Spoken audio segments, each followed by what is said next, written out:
Halo, perkenalkan nama saya Cecilia Simatupang dengan NIM B1B1 22060, Prodi Ilmu Pemerintahan Fakultas Hukum Universitas Jambi. Kesempatan kali ini, saya akan menjelaskan tentang sistem pemerintahan Indonesia sebelum dan sesudah amandemen. Sebelum saya menjelaskan ke sana, saya akan menjelaskan terlebih dahulu apa sih sistem, apa sih pemerintahan, dan apa sih sistem pemerintahan itu.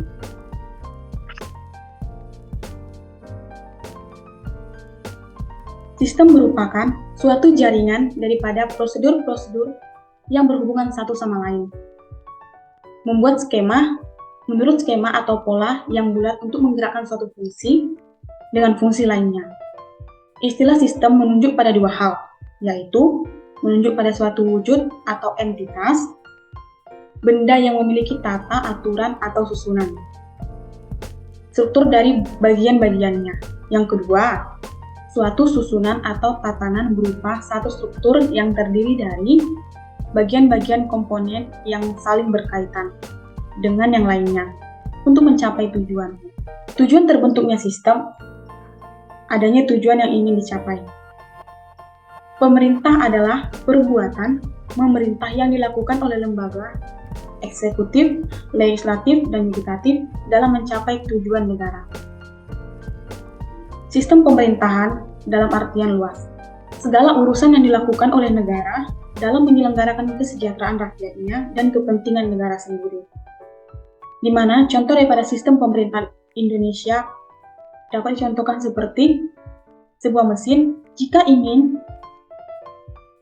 jika salah satu daripada bagian mesin tersebut rusak, maka mesin tidak dapat digunakan. Seperti itu juga sistem pemerintahan Indonesia. Jika salah satu bagian daripada sistem pemerintahan Indonesia rusak, maka sistem yang lainnya tidak dapat terlaksana dengan baik.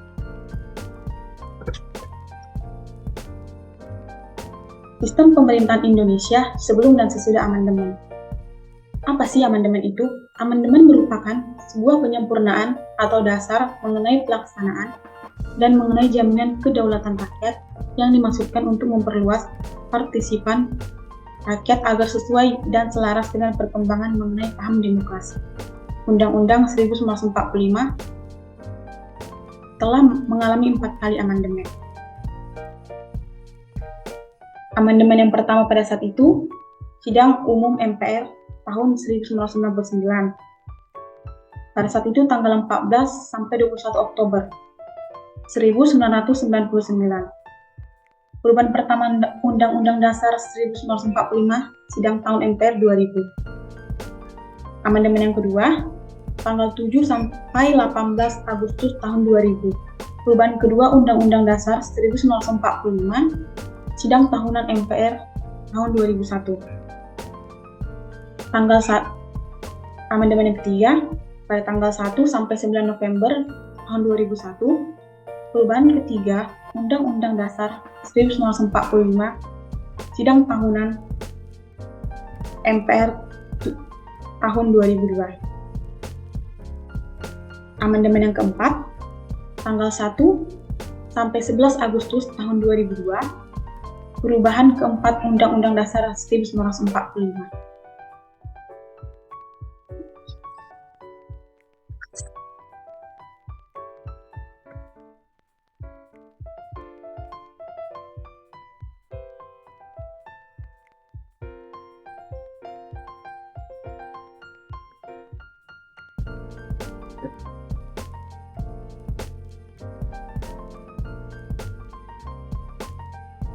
Sistem pemerintahan negara Indonesia berdasarkan Undang-Undang Dasar 1945 sebelum diamandemen. Sistem pemerintahan ini tertuang dalam penjelasan Undang-Undang Dasar 1945 tentang 7 kunci pokok sistem pemerintahan, yaitu Indonesia adalah negara yang berdasar atas hukum. Yang kedua, sistem konstitusional. Yang ketiga, kekuasaan tertinggi di tangan MPR. Presiden adalah penyelenggara pemerintah negara yang tertinggi di bawah MPR. Presiden tidak bertanggung jawab kepada DPR.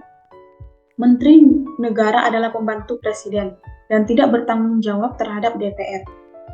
Kekuasaan kepala negara tidak terbatas. Berdasarkan 7 kunci pokok tersebut, sistem pemerintahan Indonesia menurut Undang-Undang Dasar 1945 mengenai sistem pemerintahan presidensial.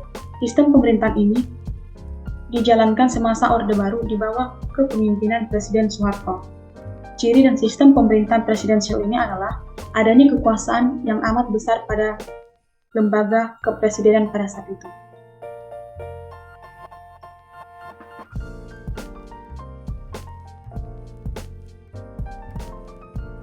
Selanjutnya adalah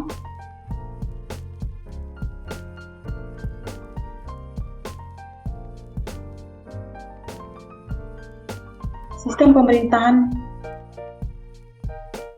Selanjutnya, pada saat sistem pemerintahan ini, kekuasaan presiden berdasarkan Undang-Undang Dasar 1945 adalah sebagai berikut: pemegang kekuasaan legislatif, pemegang kekuasaan sebagai kepala pemerintahan, di mana di sini presiden memiliki dua kekuasaan, yaitu sebagai kepala pemerintahan dan kepala negara. Panglima tertinggi dalam kemiliteran berhak mengangkat dan melantik para anggota MPR dari utusan daerah atau golongan. Berhak mengangkat para menteri dan pejabat negara. Berhak mengatakan perang, membuat perdamaian dan perjanjian dengan negara lain. Dampak negatif yang terjadi dari sistem pemerintahan yang bersifat presidensial ini adalah sebagai berikut: terjadinya pemusatan pada satu lembaga, yaitu presiden. Peran pengawas dan perwakilan DPR semakin lemah. Pejabat-pejabat negara yang diangkat cenderung dimanfaatkan untuk loyal dan mendukung kelangsungan kekuasaan presiden. Kebijakan yang dibuat cenderung menguntungkan orang-orang yang dekat dengan presiden, menciptakan perilaku KKN. Rakyat dibuat tidak berdaya dan tunduk pada presiden. Nah, di sini ada dampak positif dan dampak negatif daripada sistem pemerintahan presidensial tersebut. Yang pertama ini, dampak positif yang terjadi dari sistem pemerintahan yang bersifat presidensial ini adalah sebagai berikut. Yang pertama, presiden dapat mengendalikan seluruh penyelenggaraan pemerintahan. Yang kedua, presiden mampu menciptakan pemerintah yang kompak dan solid. Yang ketiga, sistem pemerintahan lebih stabil, tidak mudah jatuh atau berganti. Konflik dan pertentangan antar pejabat negara dapat dihindari. Indonesia memasuki era reformasi, di mana bangsa Indonesia ingin bertekad untuk menciptakan sistem pemerintahan yang demokratis. Oleh karena itu, perlu disusun pemerintahan berdasarkan konstitusional yang bercirikan sebagai berikut. Yang pertama, adanya pembatasan kekuasaan eksekutif. Yang kedua, jaminan hak-hak asasi manusia dan warga negara. Sistem pemerintahan negara Indonesia berdasarkan Undang-Undang Dasar 1945 setelah diamandemen. Pokok-pokok sistem pemerintahan ini adalah sebagai berikut. Untuk negara dengan prinsip otonomi yang luas, wilayah negara terbagi menjadi beberapa provinsi. Bentuk pemerintahannya adalah republik. Sistem pemerintahan masih sama seperti sebelum diamandemen, yaitu presidensial. Masih sama juga presiden dan kepala negara sekaligus kepala pemerintahan, di mana sini presiden memiliki dua kepemerintahan. Selanjutnya, kabinet atau menteri diangkat oleh presiden dan bertanggung jawab kepada presiden. Parlementer terdiri atas dua, yaitu DPR atau Dewan Perwakilan Rakyat dan DPD Dewan Perwakilan Daerah. Kekuasaan yudikatif dijalankan oleh Mahkamah Agung dan badan peradilan di bawah Mahkamah Agung tersebut. Selanjutnya adalah sistem pemerintahan ini pada dasarnya masih mengandung sistem presidensial. Hal ini terbukti dengan presiden sebagai kepala negara dan kepala pemerintahan. Presiden juga berada di luar pengawasan langsung DPR dan tidak bertanggung jawab terhadap parlemen.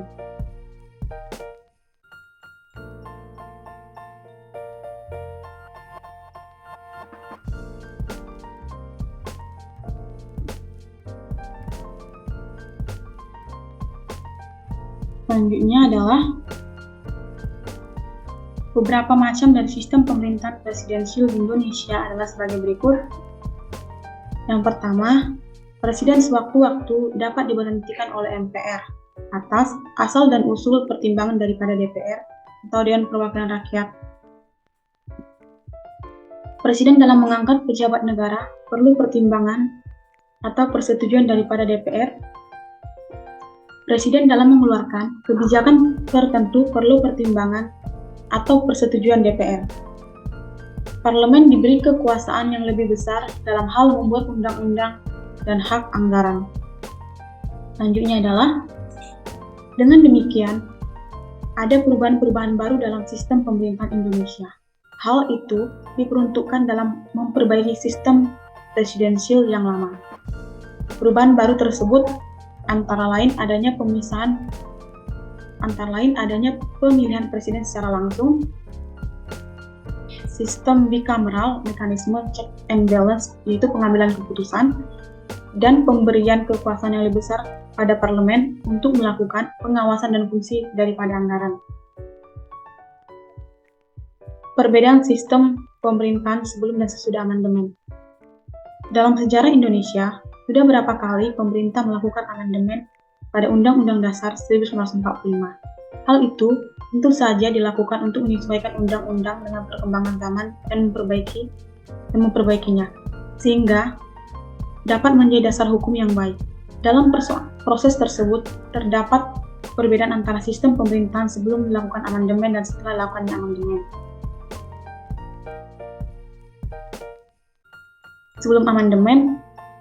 Sebelum dilakukannya amandemen, MPR merupakan lembaga tertinggi negara sebagai pemegang dan pelaksana sepenuhnya kedaulatan rakyat. Wewenang daripada MPR membuat putusan-putusan yang tidak dapat dibatalkan oleh lembaga negara yang lain, termasuk penetapan garis-garis besar haluan negara yang pelaksanaannya ditugaskan kepada Presiden. Memberi penjelasan yang bersifat penafsiran-penafsiran terhadap putusan-putusan majelis, menyelesaikan pemilihan, dan selanjutnya mengangkat presiden dan wakil presiden, mengubah undang-undang dasar.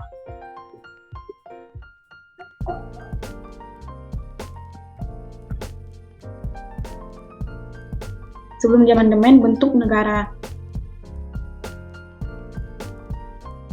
Indonesia itu adalah NKRI, Negara Kesatuan Republik Indonesia. Bentuk pemerintahnya adalah republik, di mana pada saat itu wilayah dibagi menjadi 27 provinsi. Kekuasaan eksekutif terdiri atas presiden yang dipilih dan diangkat oleh MPR dengan masa jabatan 5 tahun, sesudahnya dapat dipilih kembali dan dibantu oleh sang wakil presiden serta kabinet. Presiden di sini mengangkat menteri-menteri dan kepala non-departemen, contohnya seperti TNI, Polri, atau Jaksa Agung. Menteri bertanggung jawab kepada Presiden. Kekuasaan legislatif terdiri atas MPR, merupakan lembaga tertinggi negara, dan DPR. Selanjutnya adalah setelah amandemen MPR berkedudukan sebagai lembaga tertinggi negara yang setara dengan lembaga tinggi negara lainnya, seperti lembaga kepresidenan, DPR atau Dewan Perwakilan Rakyat, dan DPD, Dewan Perwakilan Daerah, BPK, Badan Pemeriksa Keuangan, MA, Mahkamah Agung, dan MK, Mahkamah Konstitusi.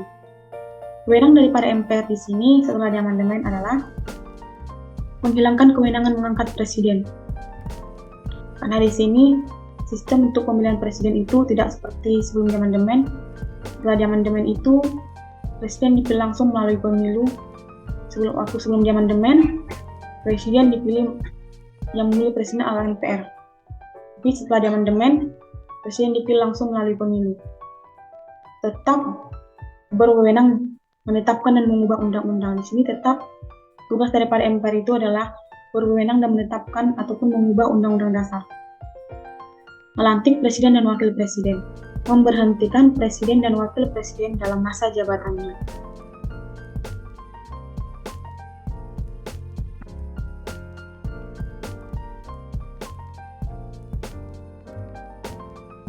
Karakteristik pemerintahan Indonesia setelah lakukan perubahan Undang-Undang Dasar setelah amandemen adalah bentuk negara Kesatuan Republik Indonesia atau NKRI, Berbentuk pemerintahannya adalah republik, wilayah yang dibagi menjadi 33 provinsi, dengan prinsip desentralisasi dengan otonomi daerah yang luas, nyata, dan bertanggung jawab.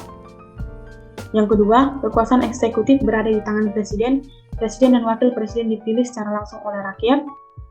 Yang ketiga, presiden membentuk kabinet atau menteri yang bertanggung jawab kepadanya. Yang keempat, sistem kepartaian multipartai. DPR dan DPD dipilih melalui pemilu. Sekian penjelasan saya ucapkan terima kasih.